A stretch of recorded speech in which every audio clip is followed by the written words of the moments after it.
दिवंगत प्रभात कुमार साहू महोदय आज तृतीय श्राद्धवार्षिक उपलक्षे आयोजित श्रद्धांजलि सभा सेव्यमान प्रभाते सायं मध्यंत्रिकार सुचरित चरित पातुमां वेद वृक्ष। दिवंगत प्रभात कुमार साहू महोदय आज तृतीय श्राद्धवार्षिक उपलक्षे आयोजित श्रद्धांजलि सभा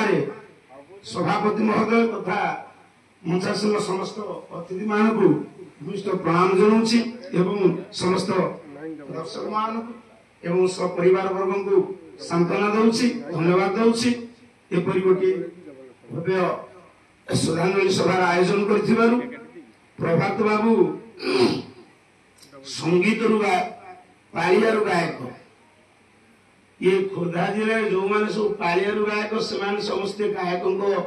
ऊर्ध को उठे जाइए से पालिया गायक हबारू गाइबार ताल कला मान लय एपरी भाव शरीर में जड़ित होता जहाँफल जिते ठीक मध्याह्न गायक मान सब आसिले पूर्वसूरी गायक मान जे सब पुराना हो गले गाइबा जो धीरे धीरे धीरे धीरे टिके द्रवित दबीगला से श्रोता मान कान चंपू चौपदी ओडिसी छंद से ताम आउ बाजिला ना सुप्त हो गला गायन शैली कारण गाइबा न रहिले पंडित पाला भल लगे आपणकर नरोत्तम महापात्र जे कि गुरु से होकर शेष छात्र प्रभात साहू होती नरोत्तम महापात्र शेष छात्र मु जगन्नाथ बेहरा शेष छात्र से कहती 60 भाग हूँ गाइबा गाइबा गायक गायक जदि गाइबा शैली थी से सब जगह पाला मैनेज गाइबा ना गोटे कथा कहि आज जदि गोटे श्लोक आप शिखी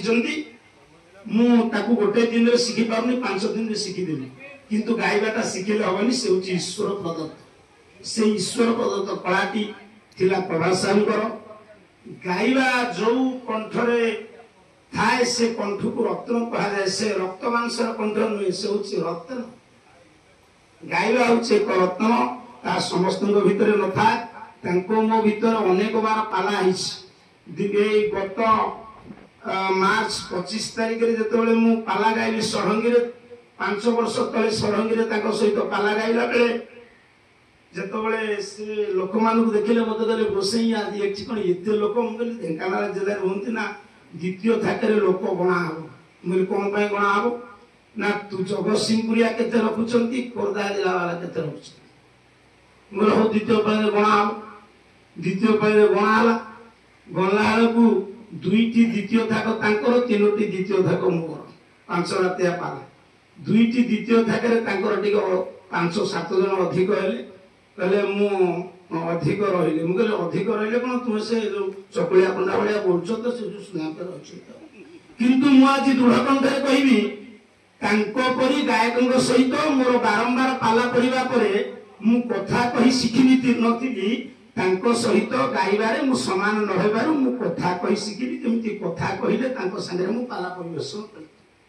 परोक्षरे गायक रत्न प्रभात साहू पाई मु आज अल्प गायकी बेसी कथा कहीकि पाला गाई पारुछि कारण सामर्थ्य भी नहले बयस कमिगले वर्तमान मते आईना कहते जे दिन जाक तुम विश्राम नैना कारण मु काली राति 4 पाला सारली आज विश्राम नेली काहेकि मु आसीछि कोन पई आसीछि जे कथा मु जाने ना गोटे दुर्बलता रही प्रति मोर प्रकृत कथा मुझे एत भल पाए प्रथम जो सहित मोर देखा दीर्घ 15 वर्ष तले जगतसिंहपुर जिले में उकुंजर से जो रंक भाईना था गायक मु गाइबा गायक से गाइबा गायक एमती कि पंडित तर्का तर्की है एमती कि मरामरी हवा जाए गला माने हाथ उठाउटी हवा जाए तापर पुणी एत अंतरंग हो गला जे कि सनातन दास एत अलसुआ से आज सब छाड़ी दौड़िक आसी न शोक प्रभात साहू स्मृति चारण सभा।